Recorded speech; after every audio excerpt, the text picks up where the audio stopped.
Attention SAS pensioners, pension release today, second batch. May kasama bang 2,000 pesos? Ating alamin. Magandang araw po sa ating manonood and welcome po muli dito sa ating channel na Chachas TV at iba pa. Para sa mga SAS pensioners na ang pension date of contingency ay mula ika-16th to 31st ng buwan, inaasahang mas maaga ang crediting ng regular pension ngayong buwan dahil ang August 16 po ay tumapat sa araw ng Sunday. Kaya kung kabilang kayo sa unang batch, i-check na ang inyong enrolled bank account or disbursement account dahil maaari pong pumasok ang pensyon ngayong August 14. Tandaan lamang na maaari ding magkaiba ang eksaktong oras ng crediting depende sa inyong bangko. Ang tanong naman ng iba, may kasama ba siyang 2,000 pesos na uplift cash assistance? Ang sagot po ay wala po. Wala pong automatic na 2,000 pesos para sa SAS pensioners. Ang uplift na 2,000 pesos cash assistance po ay para sa mga qualified low-income SSS members or workers na kabilang sa mga natukoy na benepisyaryo.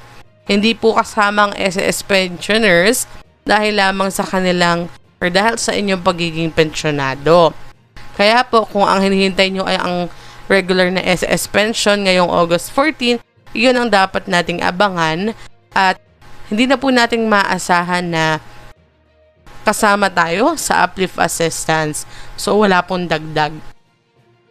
Kung hindi po agad na pumasok ang pensyon, maghintay muna dahil maaaring magkakaiba po ang processing at posting time sa bawat financial institution. Bilang paglilinaw lang din po kasi marami rin nagtatanong bakit SAS pensioners hindi kasama, tayo yung talagang nangangailangan.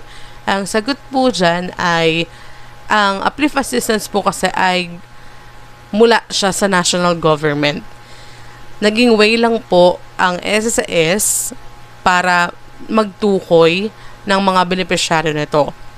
Itong uplift assistance po ay para sa mga target na low income na Filipinos na kasama rin sa CBMS monitoring ng PSA. So, hindi po tayo kasamang mga pensioners or seniors dito. Maghintay na lang po sana tayo na hopefully meron din pong parang ganito para naman sa sektor natin. Ano pong inyong reaction dito? I-comment sa mga SAS pensioners po, nakapasok na po bang inyong pensyon ngayong araw na ito? I-comment nyo na sa baba. God bless po and have a nice day.